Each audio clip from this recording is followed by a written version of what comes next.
Bueno, estoy de vuelta acá. Esto es absolutamente claro. Lo que uno se propone,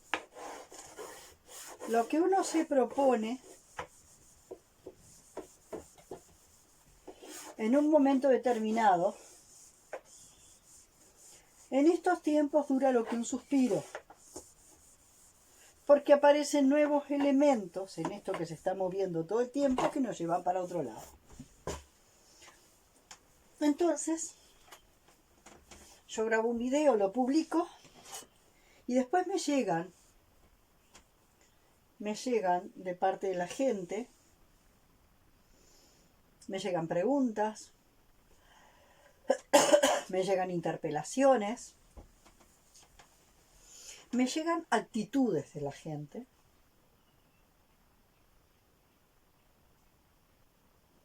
que hacen que yo vuelva a mirar el video una, dos o tres veces.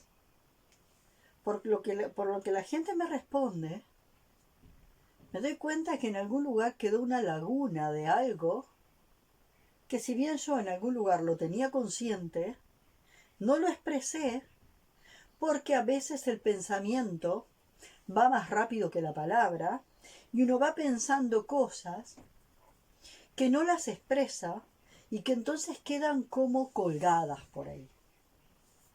Una de las cosas más importantes respecto a esto del proceso, que yo ya lo he explicado bastantes veces,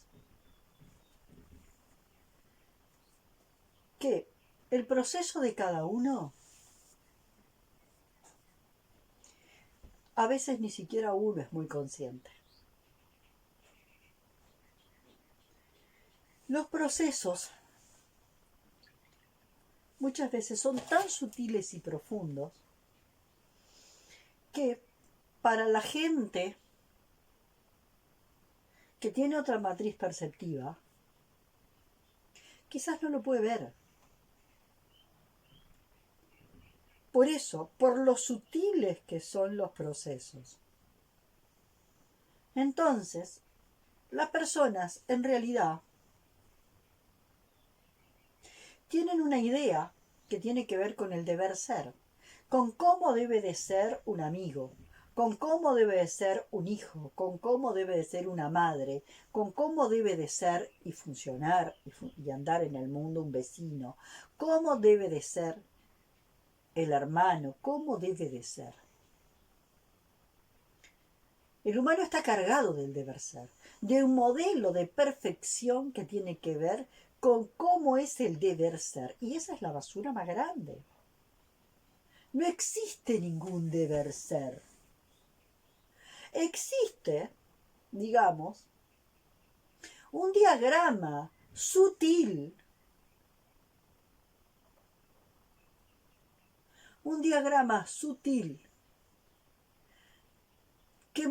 que mostraría lo que de alguna forma se llamó el ideal del ser.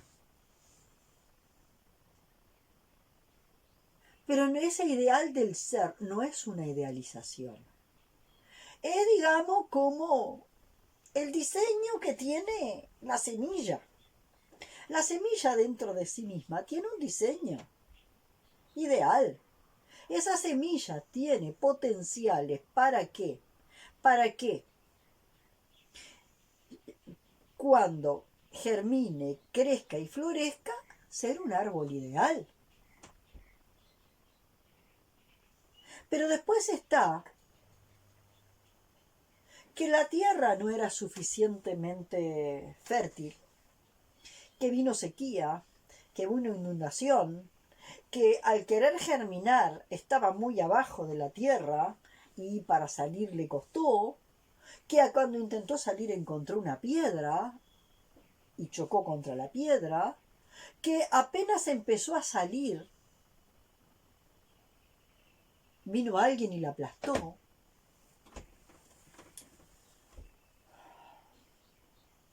Entonces, hay un esquema lógico adentro de la semilla, del cual es de lo que sería ese árbol si todos esos potenciales que están adentro de la semilla no encontraran obstáculo en el afuera. Entonces ahí, en la semilla original, todos tenemos un diagrama de cuál sería la madre perfecta, de cuál sería el amigo perfecto, de cuál sería el hijo perfecto, de cuál sería... Así como en la semilla está el diagrama lógico del árbol perfecto que puede llegar a ser. Y después la realidad, ¿qué hace? La realidad actúa como el pinche tirano más bravo que le va a dificultar, le va a ser bastante difícil que ese diagrama perfecto que está dentro de la semilla, porque todavía no es, porque está en estado potencial, cuando esos potenciales se empiezan a desplegar, esos potenciales se van a chocar con una realidad contundente que le va a poner desafíos y desafíos y desafíos y desafíos, y no va a ser ese árbol perfecto que había dentro de la semilla, va a ser el árbol que sea y que pueda. Y como dice Kubler-Ross,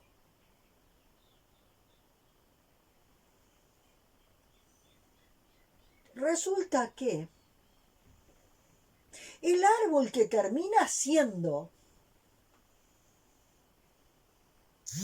después de procesar todos los desafíos que procesa, es un árbol mucho, pero mucho más rico, más profundo y más auténtico que aquel árbol que resultaría si de alguna forma esa semilla no encontrara ningún desafío, ningún impedimento, y esa semilla pudiera encontrar la tierra ideal, el clima ideal, para volverse el árbol ideal que está dentro de la semilla. Y eso es lo que siento que mucha gente todavía no entiende. Y mientras la persona está comparando,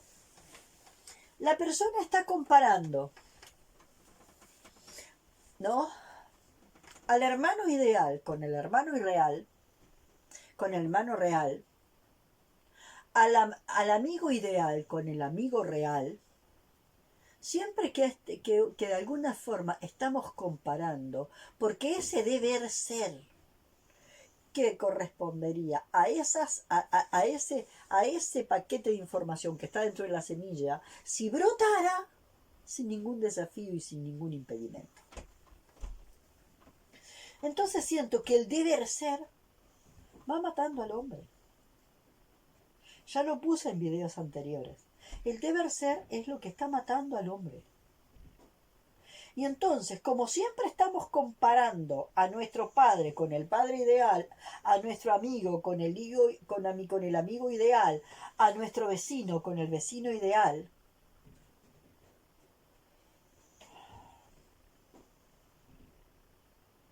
este que está en forma potencial adentro de la semilla, nos cuesta poder aceptar a ese real que tenemos enfrente.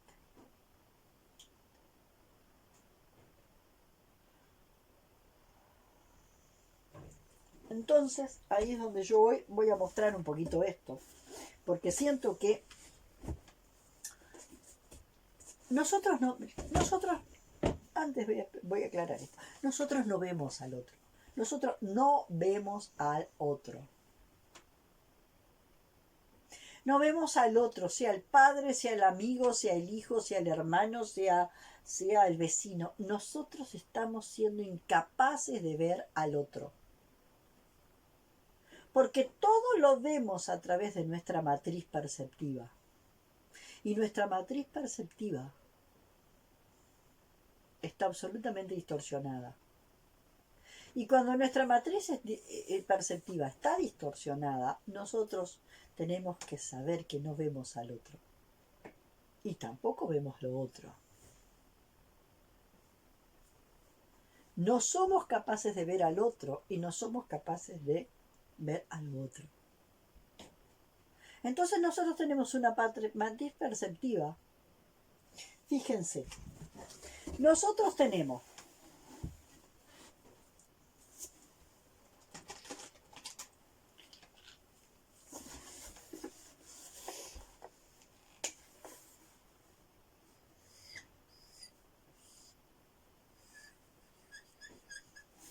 lo primero que tenemos es una imagen clarita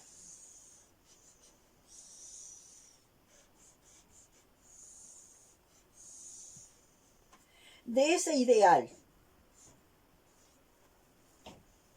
¿no? De lo que de alguna forma intuimos que está adentro de la semilla del otro. Pero después tenemos también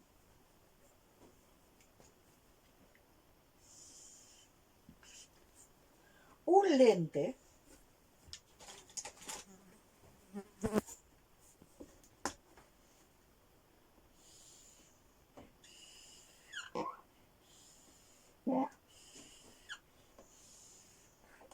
que es nuestra propia distorsión perceptiva.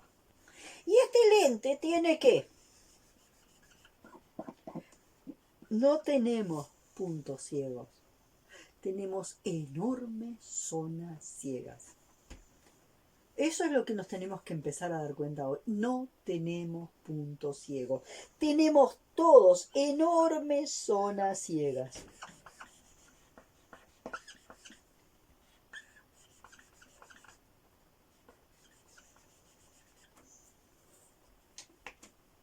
Y acá estaría lo que nosotros llamamos la realidad. Entonces fíjese que el ojo viene con una carga de expectativas de cómo tiene que ser esto. Esto tiene que ser así. Y arriba, después cuando vamos a ver, nosotros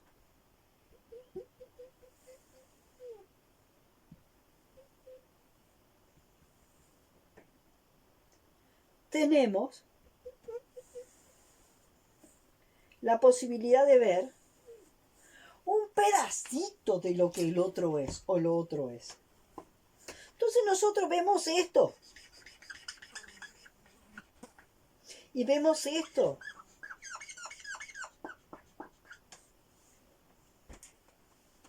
Y con esto que vemos del otro ya vemos muchísimo, mucho. Vemos muchísimo.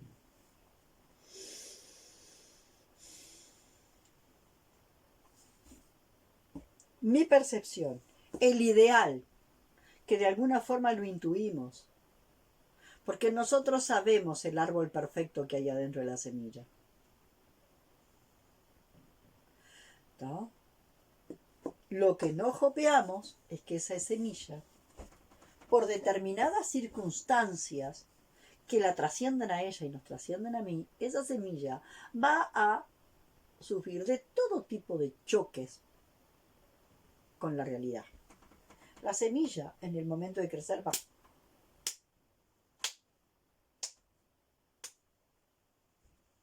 chocar todo el tiempo con la realidad.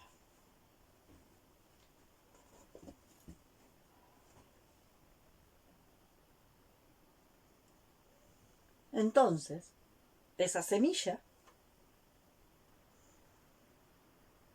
nunca se va a ajustar a esto.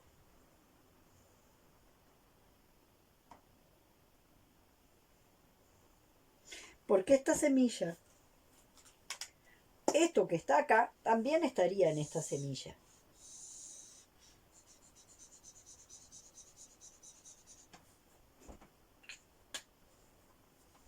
Esto estaría en esta semilla. Pero entre esto y esto, ¿qué ocurre? Ocurre realidad.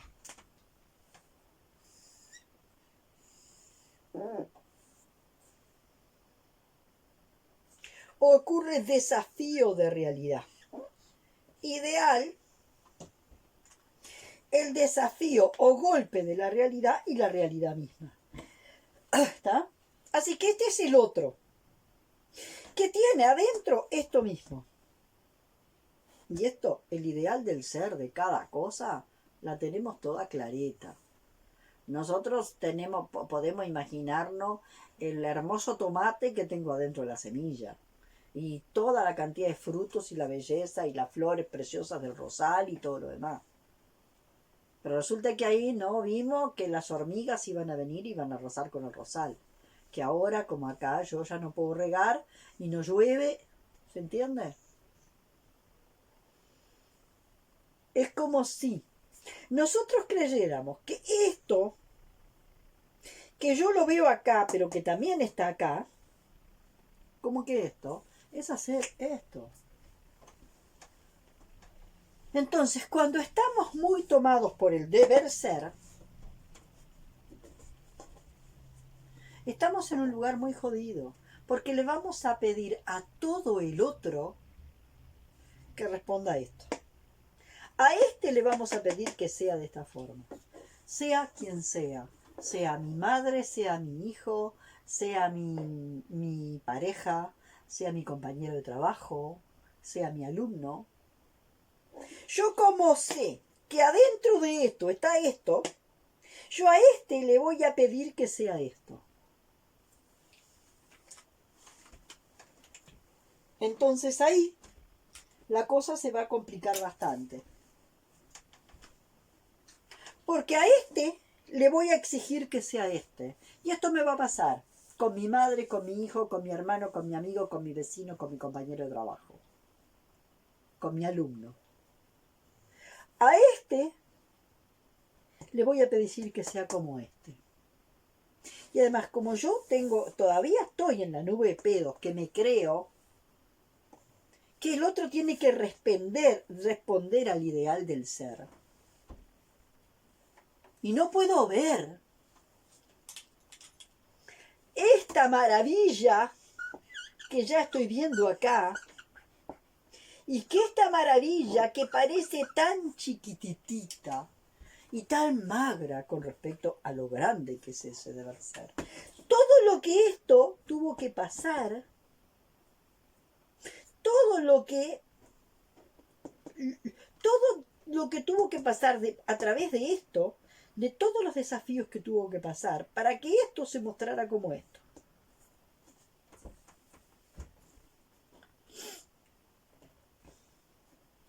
Que además, ahí está lo que este ve. Pero este a lo mejor, este es lo que él ve. A ver, vamos a hacer un poquitito así. Acá está la imagen que el otro ve.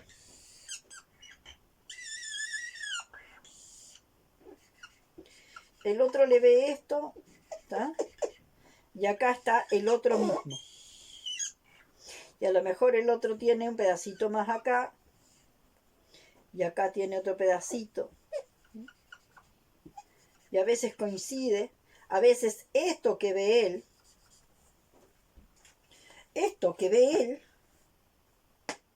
coincide o no coincide con esto, que es el logro que tuvo esto para llegar a ser acá, para llegar a volverse realidad. Entonces la historia es que el dicho, que sería el ideal del ser, del dicho al hecho, que sería este, hay un largo trecho. Hay todo esto que transitar. Hay todos los desafíos de la realidad. Entonces es cuando yo digo, la resultante solo se mide, solo se puede mirar, la resultante de un proceso solo se puede medir a través de los infiernos trascendidos. Y los infiernos trascendidos de afuera no se ven. El logro de un proceso solamente es posible ser comprendido a través de los infiernos, que son los desafíos trascendidos. Entonces, si tú no tienes la más puta idea de los desafíos que llevan al otro a los infiernos más terribles, tú no sabes. Tú no tienes ni idea del proceso del otro. Entonces, querer volverte juez del proceso del otro o volverte un pseudo comprensivo del error del otro, te vuelve un narcisista total. Entonces,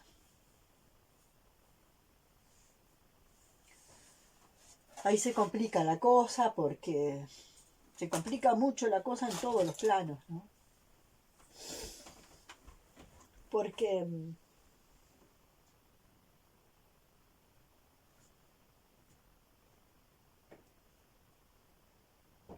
si quieres comprender al otro, decían, hay una frase que se le atribuye a unos chamanes, ¿no?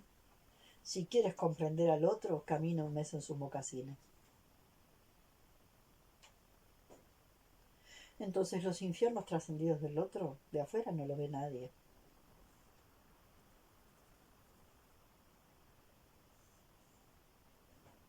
Los infiernos trascendidos del otro no los ve nadie.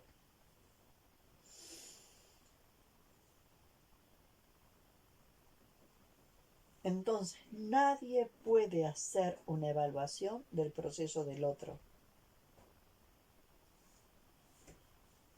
Por eso, para mí fue muy fuerte cuando yo hice una formación determinada, muy interesante y muy importante. Se nos pidió una monografía.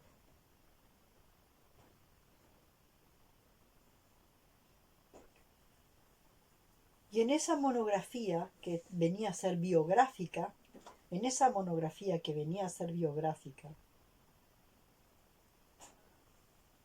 nosotros lo que teníamos que hacer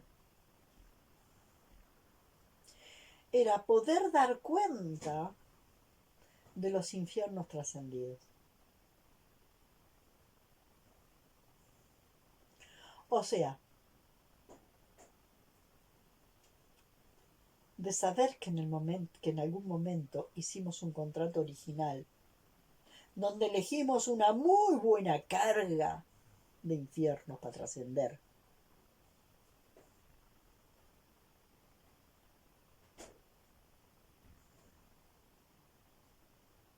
Y entender hoy que todos esos infiernos para trascender los elegimos nosotros.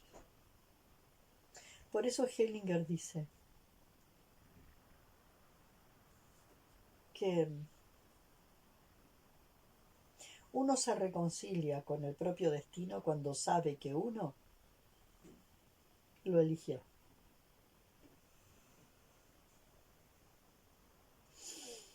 Uno se reconcilia con el propio destino cuando llega a la cuenta de que este destino es un destino que uno eligió.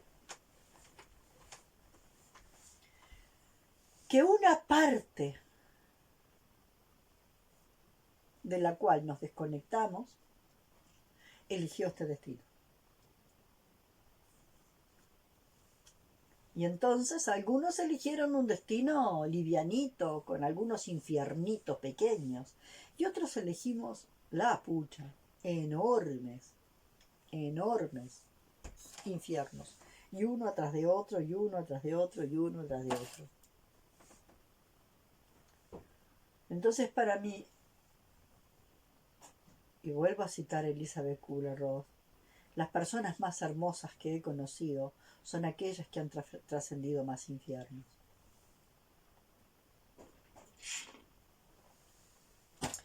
Porque esta belleza del ideal no es la misma belleza que pueden mostrarnos estos pequeñitos pedacitos. No sé si se entiende. Acá estoy yo observador y acá está el otro. El otro tiene este ideal del ser que yo también sé que está dentro de la semilla.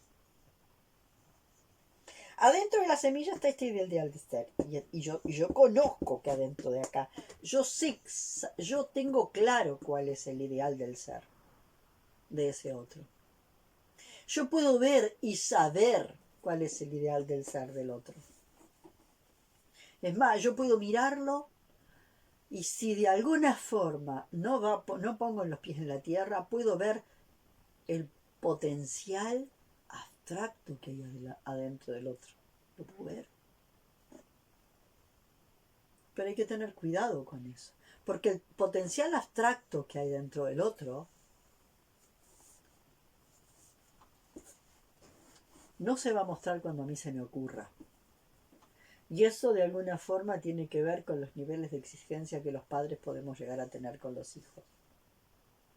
Porque todos podemos ver el potencial que tienen nuestros hijos o nuestros alumnos adentro, dentro de sí. Como todo eso maravilloso e ideal que está dentro de la semilla.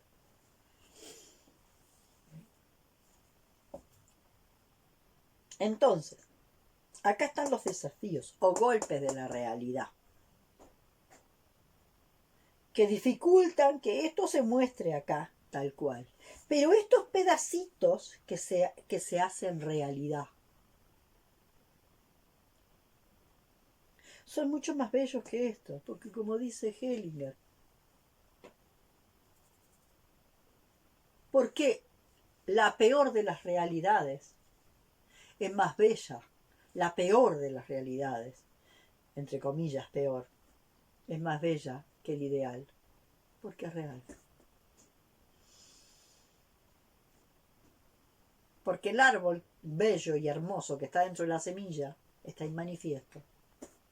Entonces el árbol que se manifestó y que al manifestarse tomó una forma determinada de acuerdo a los desafíos. Esto no se va a parecer a esto. Pero arriba, a esto yo no lo veo como es. Esto es el fruto de esto que atravesó esto. Pero todavía desde acá yo no veo esto, yo veo esto. ¿Se entiende?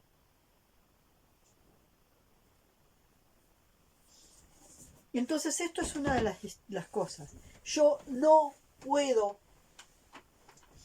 juzgar.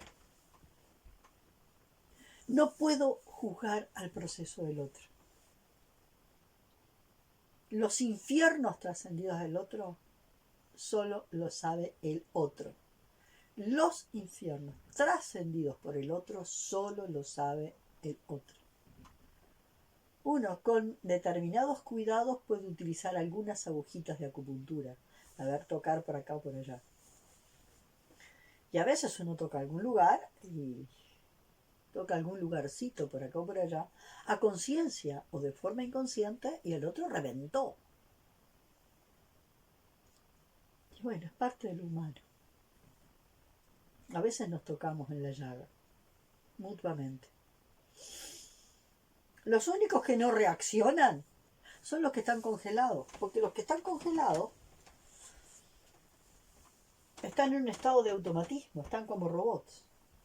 Entonces no reaccionan a nada. Nunca le vas a tocar una llaga, porque están en un estado de anestesia total. Entonces, los que nos tocamos llagas, nos tocamos llagas. Ahora, ¿cómo hace una persona que empieza a sentir estas zonas de su ser que están en llaga viva, cuando tiene que funcionar en un mundo donde la gran mayoría está en un estado de anestesia, el otro es el tóxico, el otro es él, el otro es el complicado, el otro es él? ¿Cómo funcionamos ahí?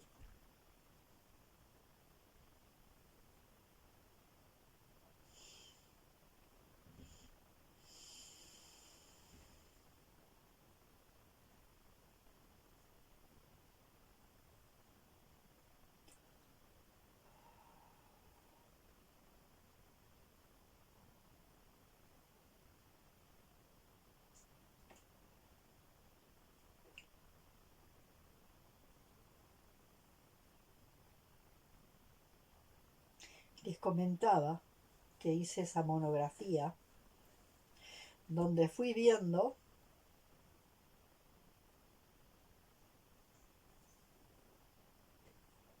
todos los infiernos trascendidos. Y esos infiernos trascendidos habla de traumas abiertos y procesados. Y no solo los traumas míos, abiertos y procesados, sino los de mi mamá, los de mi papá, los de mis abuelos, los de mis bisabuelos, los míos tatarabuelos y para de llegar a ver, por ejemplo,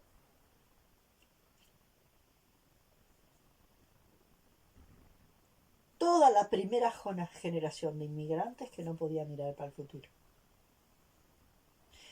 Toda la generación de inmigrantes que vinieron de las Islas Canarias no pudieron poner los pies en la tierra. No pudieron poner los pies en esta tierra. No los pudieron poner en esta tierra los pies. Y no podían mirar la realidad acá.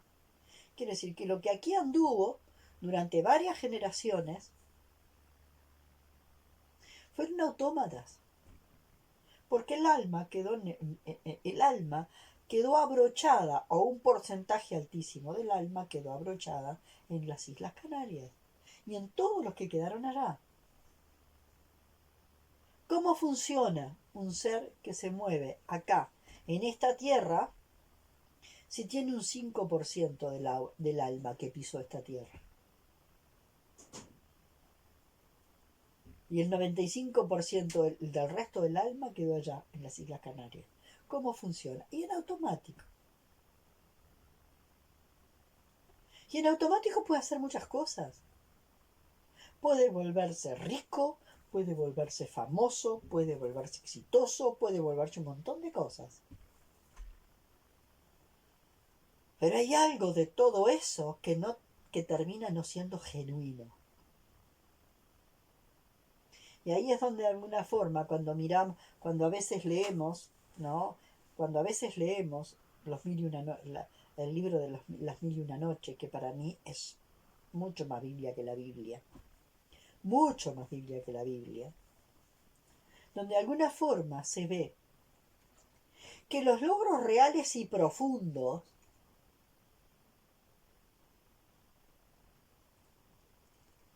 en cuanto a genuinidad que puede llegar a tener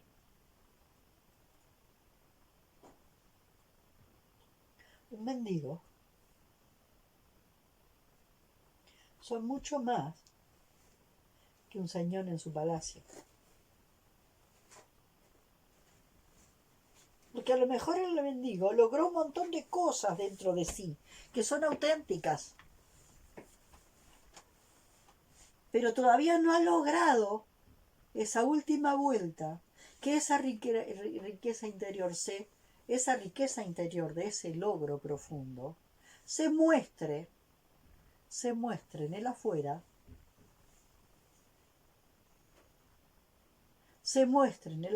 como riqueza. Ahora, el señor que está en el palacio, mostrando toda esa riqueza externa, ¿cuánto de riqueza interna tiene?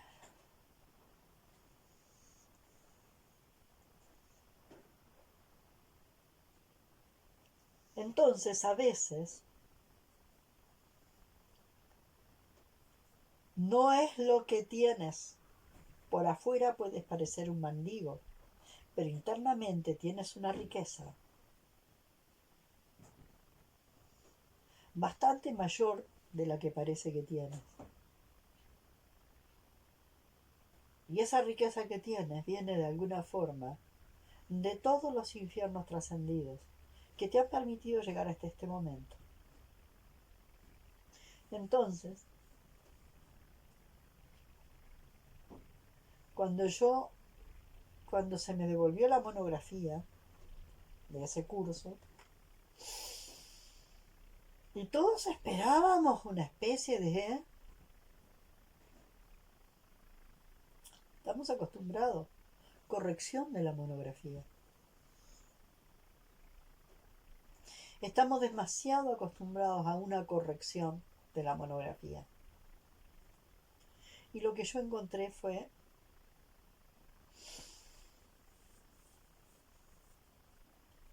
unas palabras sencillas que decían algo así como: honro tu proceso. Y ante tu proceso, lo único que me queda es esto, honrarlo, porque es tu destino. Y yo no tengo ninguna autorización para evaluar tu proceso. Porque tu proceso es algo tan tuyo, tan neta y plenamente tuyo, que yo no soy quien para meterme a evaluar tu proceso.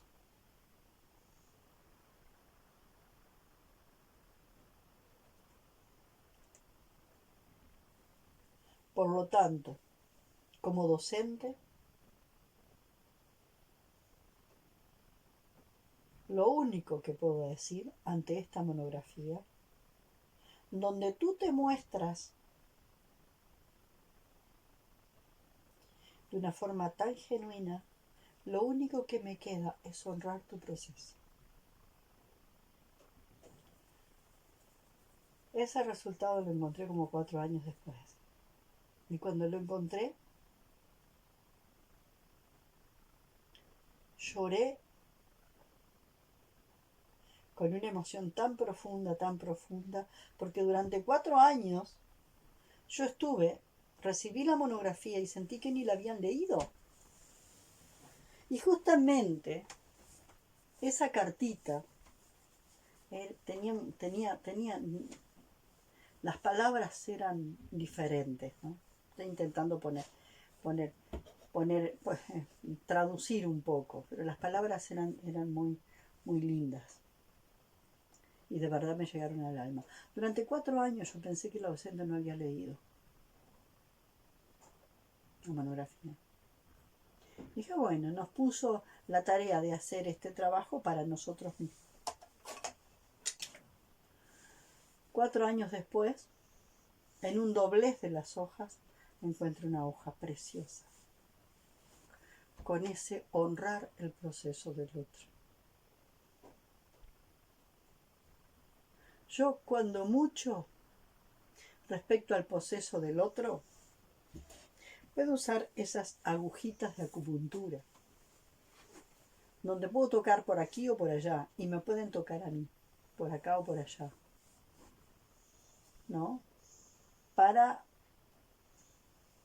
que mutuamente salgamos de los estados de anestesia, ¿no? Nos tocamos determinados lugares para salir de ese estado de anestesia. Pero hacer una evaluación del proceso del otro, donde invalidamos el proceso del otro, donde nos tomamos el atrevimiento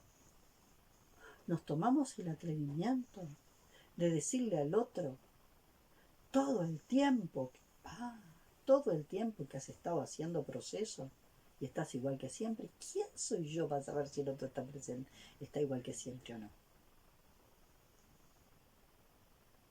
Y eso es muy común. Y eso es de un nivel de soberbia que no tiene nombre.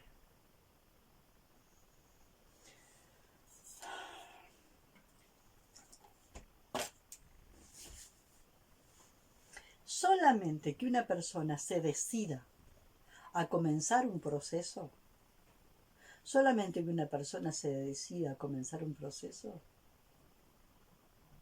ya merece nuestro absoluto respeto. Y no tenemos reglas para medir y comparar un proceso con el otro.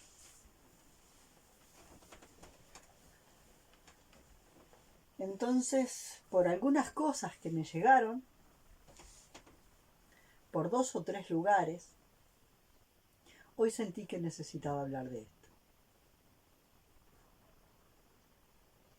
Del nivel de soberbia que puede haber cuando empezamos a tocar el proceso del otro.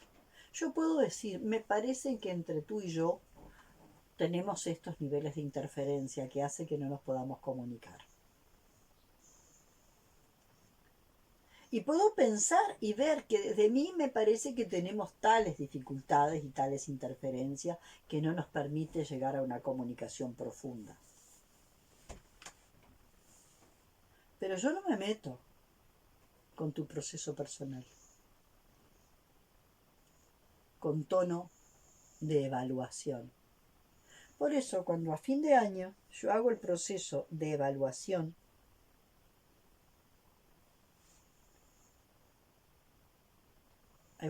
de proceso,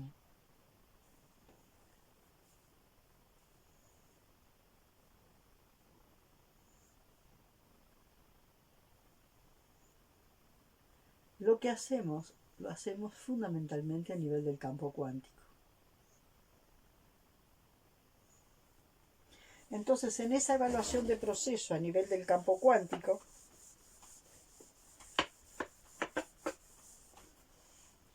yo lo que hago es lo siguiente.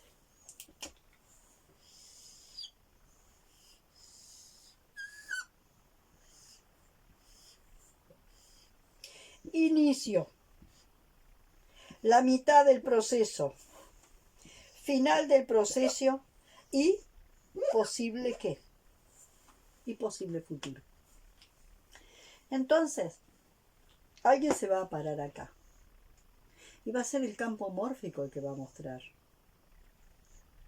Alguien se va a parar acá y va a ser el campo mórfico el que va a mostrar cómo estaba esta persona en el comienzo, en el inicio.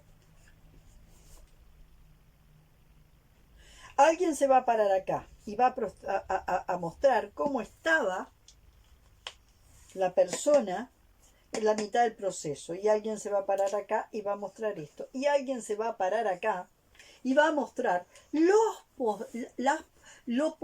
posible que se pueda desplegar a partir de este estado. Y esto fue un cambio bien importante que hice este año pasado, porque yo el año pasado, los años anteriores, hacía una ronda donde cada persona evaluaba a las otras. Y la evaluaba haciendo un dibujito de cómo la vio al principio, de cómo... Y el año pasado sentí que esa evaluación, uno no puede evaluar al otro. De ninguna manera puede existir. No podemos tener nuestra mirada absolutamente personal y subjetiva. Entonces, por eso este año pasado empecé a trabajar con esta forma de evaluación. Entonces la persona va a ir viendo lo que le muestra el campo mórfico. Si te parás acá, acá vas a ver, ¿no? Porque vas a entrar en resonancia ¿con qué?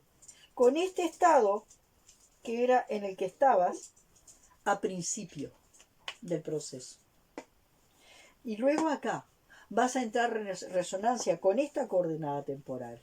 Y después acá con esta coordenada temporal. Y acá con esta coordenada temporal. Que te va a mostrar los posibles futuros si se despliega esto. Entonces, este año pasado yo dejé de evaluar el proceso. Y entonces,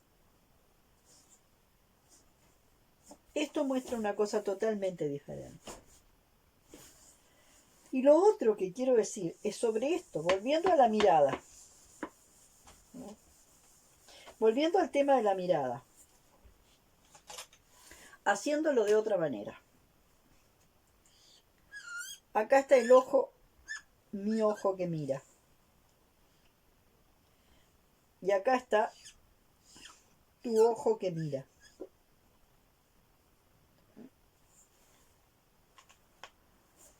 Este ojo que mira, ya dijimos que tiene este ideal. Todos tenemos el ideal, que es una información que tenemos de cómo sería el árbol ideal que hay adentro de la semilla del otro. ¿Tá? Y después está el otro real.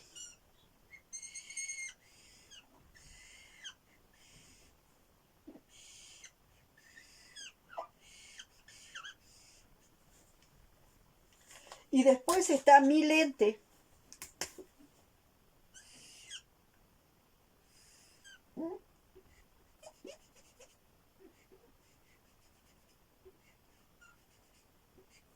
Y acá está mi lente.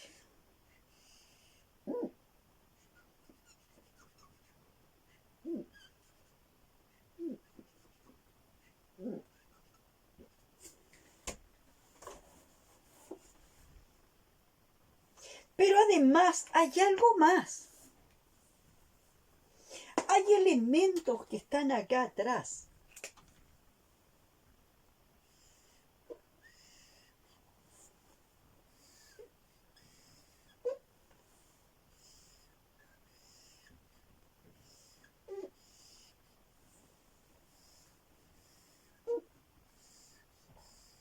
Elementos que están ahí atrás. Entonces, sobre la imagen que yo tengo de este otro, la imagen que yo tengo de este otro,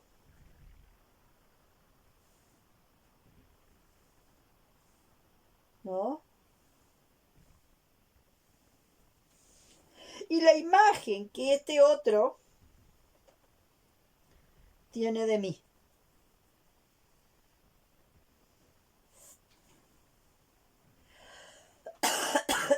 Esa imagen está interferida por todo un montón de cosas que están entrando acá.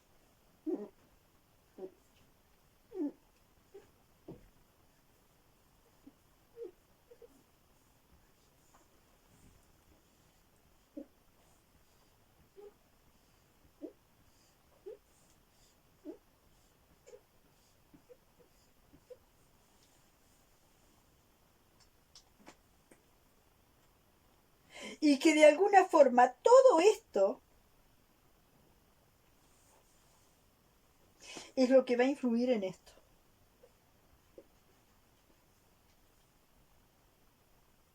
En mi matriz perceptiva. Todas las experiencias de mi pasado y todas las experiencias de su pasado están influyendo en esta matriz.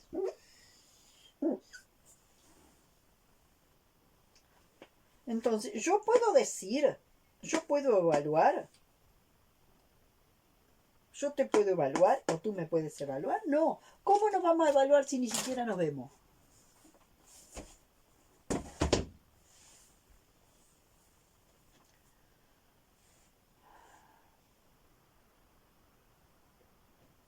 Entonces acá volvemos de vuelta.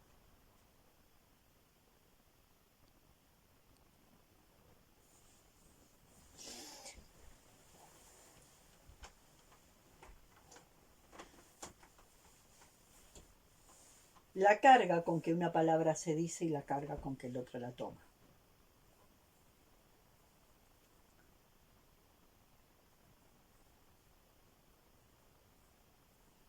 Es muy diferente si después que yo hago un relato sobre una... Es muy diferente si después que yo hago un relato sobre una obra de teatro que habla de una mujer, ama de casa, esposa y madre, que calzan el modelo perfecto de ama de casa, esposa y madre, de una prostituta, ¿no? De una guerrillera y de una profesional independiente. Son 4 mujeres en esa obra de teatro que se encuentran. 4 mujeres que fueron amigas en su vida, ¿no? Y que de alguna forma decidieron encontrarse porque habían seguido caminos muy diferentes. Una había logrado realizarse siendo una ama de casa, teniendo hijos, siendo esposa, siendo esto, siendo lo otro. La otra se había dedicado a la prostitución y de esa forma era una prostituta cara y por supuesto tenía un buen auto, tenía esto, tiene lo otro, ¿no? Porque se había vuelto una prostituta cara. La otra era una excelente profesional, ¿no? Y también vendía sus servicios profesionales como abogada, era una excelente abogada, y la otra una guerrillera luchadora. En la primera etapa de la obra de teatro, todas, todas querían mostrar las maravillas de su proceso de autorrealización y lo felices que estaban. Pero en el transcurso de la noche, con algún vinito más, con algún vinito menos, empezó a mostrarse todo eso que no estaba tan bien. Y cuando se empieza a mostrar todo eso que no estaba tan bien, todas llegan a la conclusión de que se han prostituido y de que son todas profundamente prostitutas.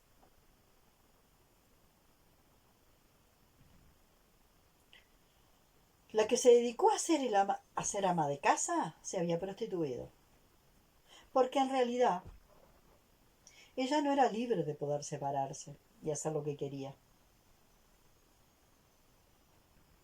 Ella no se había entregado a eso y ahora dependía económicamente de forma total y absoluta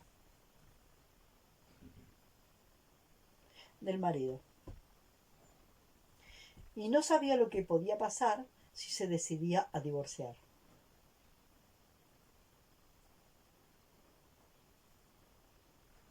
La abogada empezó a mostrar que muchas veces hipotecaba su punto de vista porque tenía que responder a los parámetros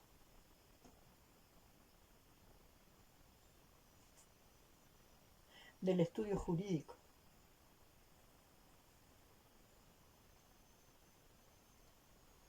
Y la guerrillera terminó aceptando que era flor de guerrillera, pero cuando el jefe, ¿no? El jefe de la guerrilla, la mirada firme, entraba a templar y se ordenaba obedientemente.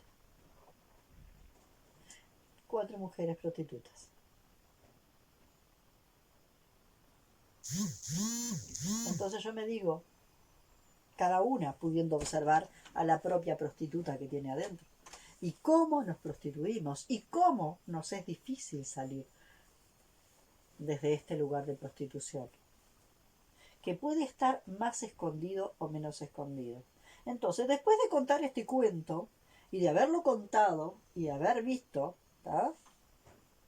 Yo le puedo decir a la otra, mira, ese es el esa es tu prostituta interna, hablando del arquetipo de la prostituta. Y la otra me puede decir, sí, mira, ahí está tu prostituta interna. Y ahí podemos ver cómo nos prostituimos todas las mujeres en un estado patriarcal. Y cuando yo le digo, mira, ahí está tu prostituta interna, la otra persona puede pensar, puede aceptar que de alguna forma de verdad le toqué su prostituta interna o puede sentir que no. Y me lo puede devolver. No, me parece que no, me parece que esa parte no es mi prostituta interna, me parece que esa parte es mi guerrera. Y ahí trabajamos, pero trabajamos y dialogamos en el nivel de los arquetipos. Lo cual no quiere decir que yo le estoy diciendo a la otra, sos una prostituta de mierda. ¿Se entiende la diferencia? Sos una prostituta de mierda. ¿Qué mierda de prostituta sos? Sos una prostituta de mierda. ¿Se entiende? Porque ahí yo estoy identificando a toda la persona con el arquetipo. Yo estoy identificando a toda lo que la persona es con el arquetipo de la prostituta. En cambio, cuando le digo, mira, ahí se te sale la prostituta. Estamos hablando en el terreno arquetípico. Y la persona es, las mujeres tenemos una prostituta, tenemos una guerrera, tenemos la cantidad de arquetipos que tenemos adentro. No se sabe. Y bueno, y a veces todas las mujeres hemos necesitado prostituirnos para sobrevivir. Tenemos que saber cuánto podemos dejar ese arquetipo de lado. Si no hubiese sido porque nos hubiésemos prostituido, la humanidad se hubiese terminado, porque no había mucha posibilidad de que recuperáramos otros arquetipos. Entonces, el arquetipo de la prostituta, en un mundo patriarcal, que nos permitió prostituirnos, que es acallar mi ser para funcionar en el mundo, porque prostituirse es eso. Yo hipoteco mi ser para funcionar en el mundo. Asfixio, aprieto, acallo a mi ser para poder funcionar en el mundo. Si no hubiese sido porque hicimos eso, no habríamos tenido hijos y la humanidad se habría acabado. Pero así como nosotras, las mujeres, nos hemos prostituido, los hombres también se han prostituido. Los hombres también han acallado su esencia. Entonces es muy difícil decirle a una persona, mira, ahí te está saliendo la prostituta. Esa era la prostituta que vos tenías.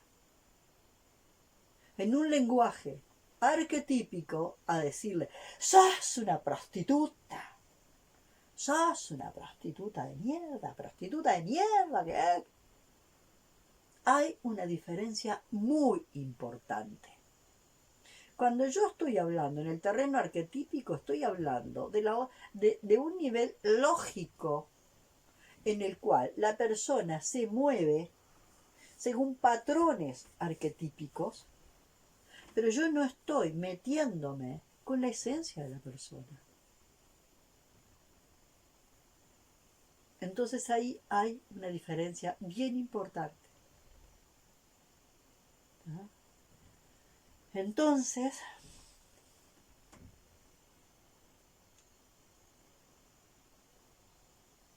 esto de yo y mi proceso, tú y tu proceso. Yo y mi proceso, tú y tu proceso. Donde inclusive, siendo terapeuta,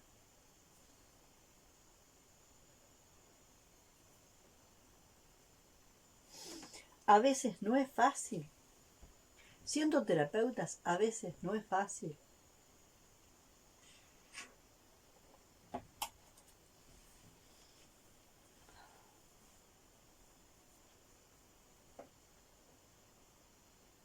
Porque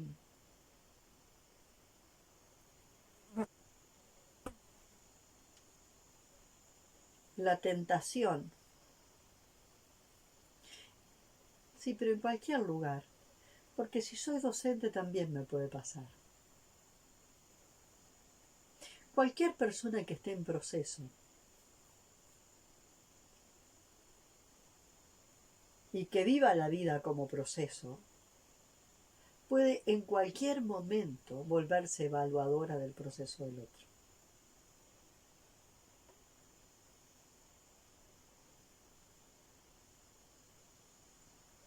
Y entonces ahí me aparecen los famosos 4 enemigos del conocimiento que plantea Castaneda y que ya los he planteado más de una vez. El primer enemigo del conocimiento, el miedo. El miedo nos paraliza y hace que no vemos, no escuchamos y tampoco hablamos. Entonces seguimos en automático. Pero después viene la claridad.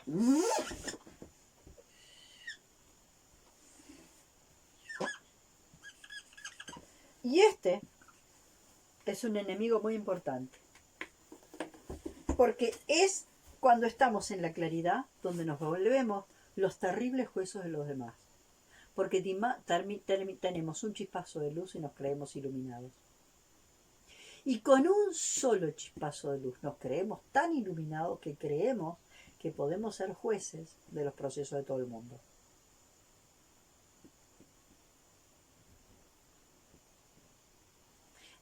La claridad es una de las trampas más grandes. Porque nos volvemos los grandes evaluadores de los procesos de los demás. Cuando estamos atrapados en la claridad, somos capaces de invalidar el proceso del otro, pero de una forma brutal, solamente porque tuvimos un chispazo de luz. Y nos quedamos en lo que se llama, en la claridad quedamos en un estado que se llama un estado de éxtasis.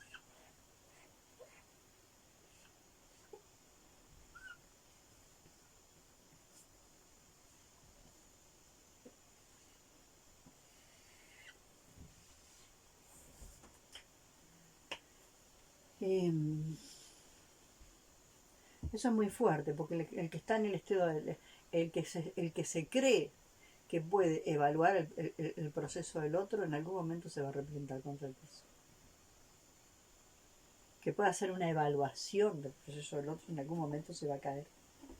Se va a dar de culo contra el piso. ¿No?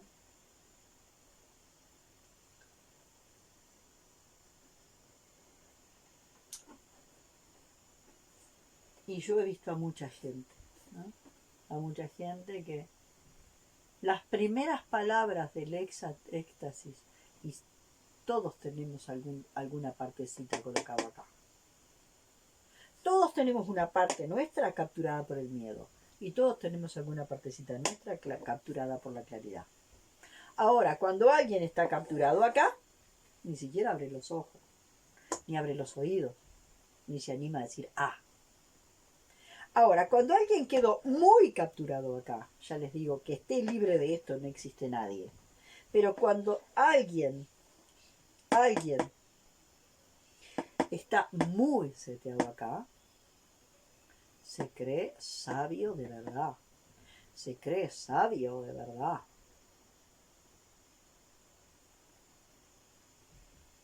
Y doy fe. Y cuanto más convencido de eso esté,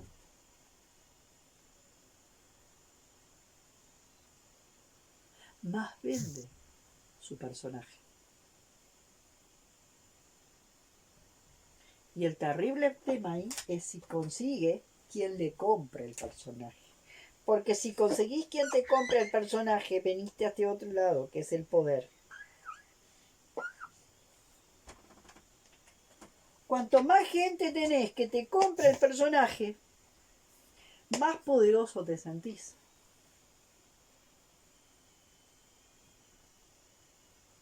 Y cuanto más poderoso te sentís, más gente te sigue. Y ahí es donde yo digo que se arma el egregor.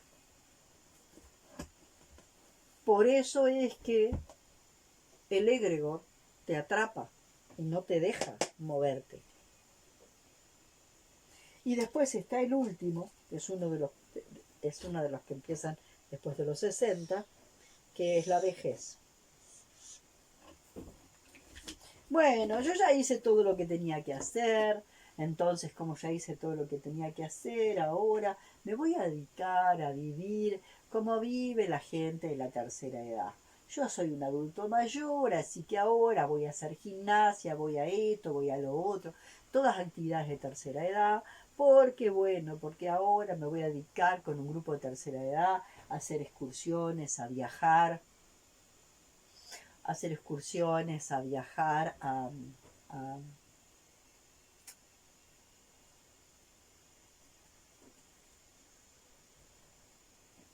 hacer gimnasia. Tercera edad.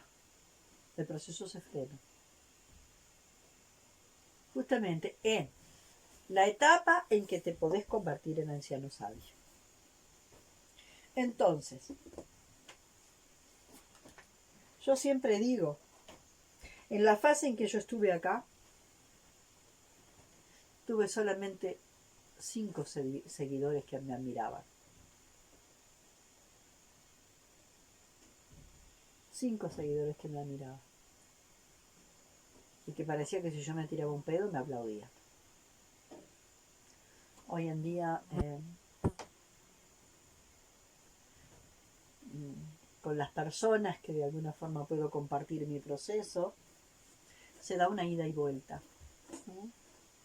Se da una ida y vuelta interesante.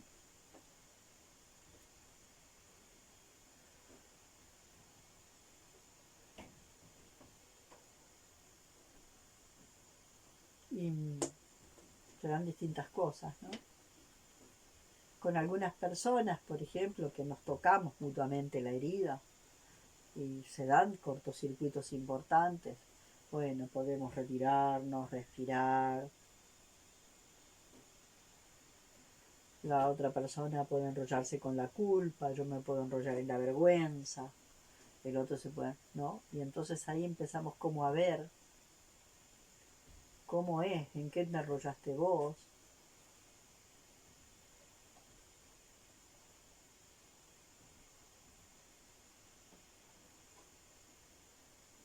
Pero ya planteo, si bien esto me paraliza y no me deja ni ver, ni escuchar, ni poner en palabras nada, porque puedo empezar a ver un poquitito y poder escuchar, pero mutis. Cuando empezamos acá la cosa es bravísima. Porque un chispazo de luz me hace creer que estoy iluminado. Donde en realidad, como humanidad, y respecto a un nuevo paradigma, estamos apenas teniendo algunos chispazos de claridad mínima.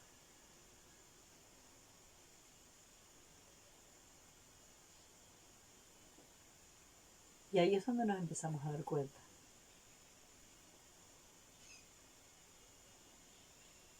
¿No? Que estamos teniendo unos primeros chispazos de claridad. Y que para lograr esos chispazos de claridad hubo que trascender y trascender y trascender infierno.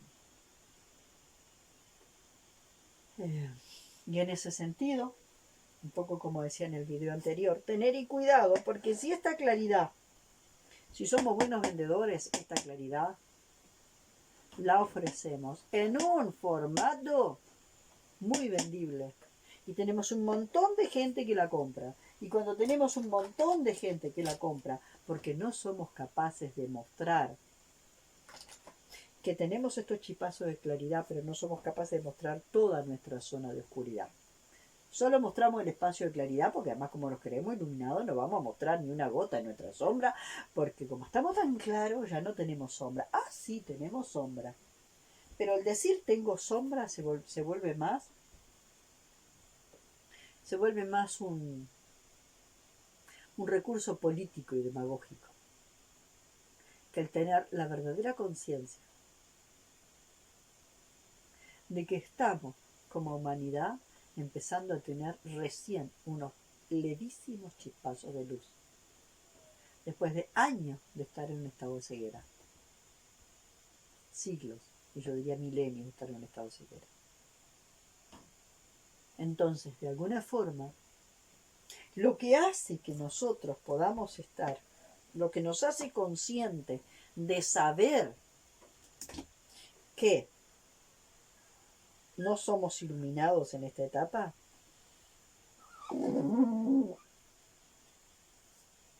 lo que nos hace conscientes de saber que no estamos iluminados en esa etapa, es que cada vez empezamos a ser un poco más respetuosos del proceso del otro.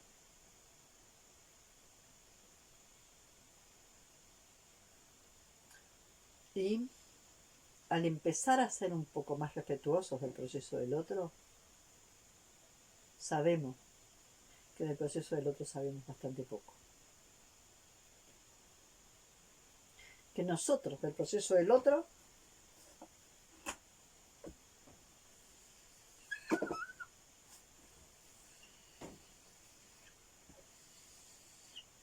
nosotros el proceso del otro, vemos algún pedacito chiquitito de esto.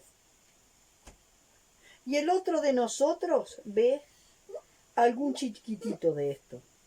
Que mucho de esto vino de acá, es cierto. Fue inconsciente que se volvió consciente. Pero aún así, yo no soy capaz de ver todo lo inconsciente del otro y el otro no puede ver todo lo inconsciente de mí. Y tampoco soy capaz de ver toda esta zona. Veo un pedacito, porque mi matriz perceptiva no me permite ver más. Entonces, para que todo esto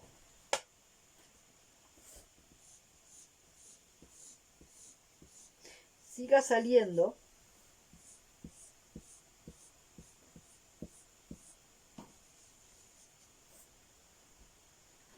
recién empezamos con esto. Entonces, acá es la tierra fértil para el narcisismo y la salida es a través de eso. De poder comprender que del proceso del otro no sabemos casi nada. Que podemos ver dónde me pega a mí el proceso del otro y en qué lugar me pega.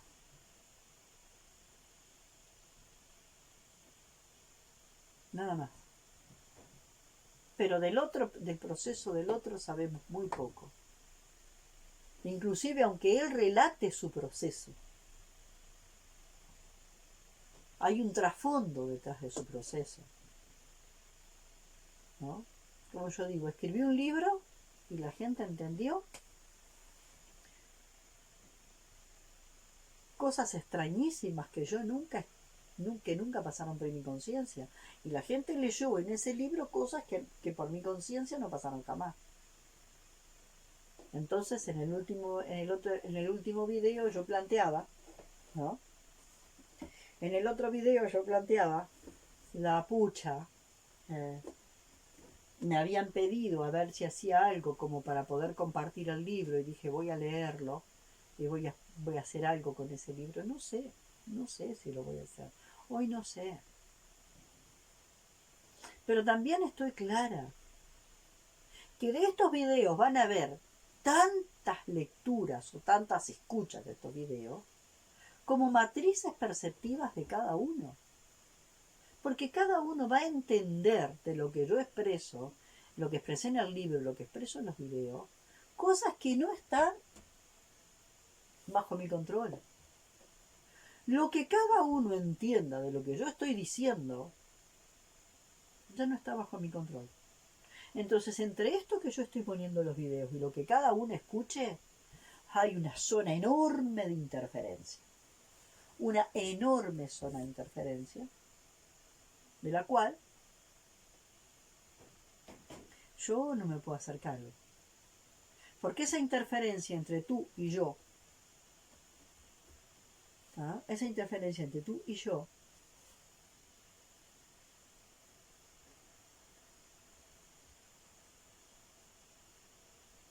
tiene mucha cantidad de capas. Y tiene mucha cantidad de capas y depende mucho de los lentes, la matriz perceptiva de cada uno. Entonces uno expresa algo, lo escribe en un libro, lo escribe en un poema, lo pone en una obra de teatro, ¿no? Hace una película. Y la cantidad de lecturas que cada uno hace de un poema, de una película, de un video, de un libro, la cantidad de lecturas son infinitas. Una misma persona lee un libro ahora y lo lee dentro de 3 meses y entendió una cosa totalmente diferente. Una persona mira un video ahora y lo mira dentro de 3 años y entendió cosas totalmente diferentes. ¿Por qué? Por aquello que decíamos, el conocimiento tiene un blindaje. Y entonces el conocimiento, al tener un blindaje, le permite a la persona entrar hasta donde puede en ese momento, hasta donde sus circuitos lógicos y sus circuitos neuronales le permiten. Entonces, si mi capacidad de conocer está seteada por mi matriz perceptiva y además el conocimiento que tú me ofreces tiene un blindaje, entonces, bueno, respiremos tranquilo y bueno, y de a poco mi matriz perceptiva se irá empleando y el blindaje de lo que tú tienes que ofrecer se irá volviendo más poroso. Y entonces poderme ir quedando día a día con lo que voy viviendo. Y ver dónde me toca lo que tú haces, lo que tú dices, lo que tú piensas, lo que tú sientes. Ver dónde me toca a mí lo que tú dices, lo que tú piensas, lo que tú haces, lo que tú sientes. Y ver que de alguna forma todos somos benefactores, aliados y pinches tiranos del otro. Y que es así como funciona esto. Y que de última el pinche tirano es el que nos hace crecer más, por el que nos pone los desafíos. Bueno, sentí que tenía que aclarar algunas cosas en este video por algunas devoluciones importantes que sentí, algunos retornos importantes que tuve.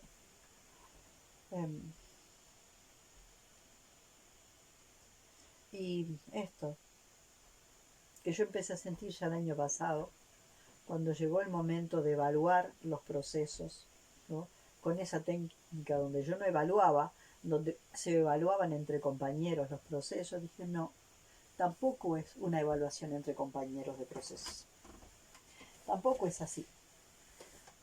Porque cada evaluación va a ser generada desde la matriz perceptiva de cada uno. Entonces cambié mi forma de evaluación y la evaluación quedó a cargo de lo que el campo mórfico mostraba a través de colocar representantes para cada una de las etapas y que el representante conectado con ese campo de información que tenía que ver con esa coordenada espacio-temporal fuera el que mostrara.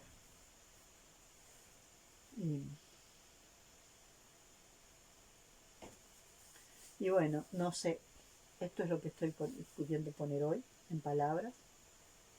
Y lo que viene no tengo ni la más pálida idea, porque digo, voy a grabar videos cortos, no terminan siendo cortos, voy a ver, esto está, propongo y esto va para el lado que tiene que ir, y yo cada vez proponiendo, pero sabiendo que esto va para el lado que tenga que ir y que... Bueno, por acá lo dejo hoy. Como verán, estoy bastante conmovida. Estoy bastante conmovida porque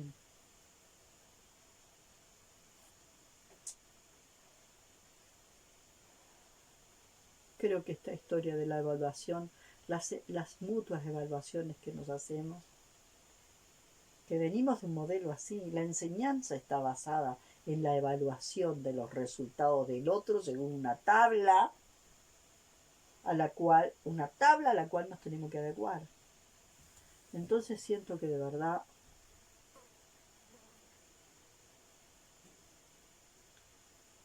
hay algo que no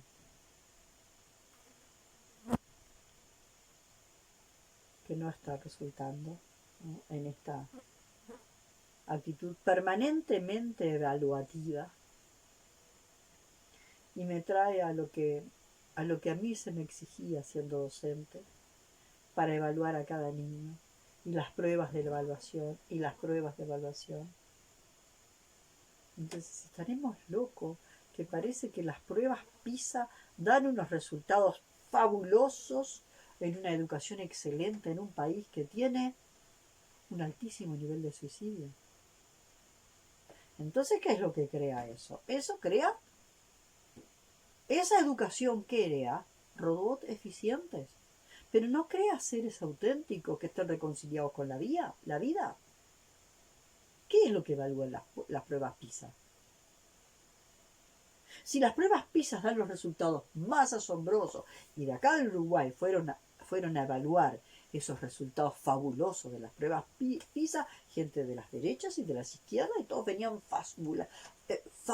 encantados con los resultados de las pruebas PISA, porque eran unos resultados excelentes, generando que robot eficiente en un país que tiene uno de los más altos niveles de suicidio. Una educación, lo primero que tiene que hacer es, lo más básico no es reconciliarte con la vida. Si una educación no empieza por enseñar a cada uno, por permitirle y propiciar que cada uno se reconcilie con la vida y con su destino, ¿para qué sirve esa educación? Volvemos de vuelta, autenticidad o eficiencia. Por acá lo dejo. Gracias.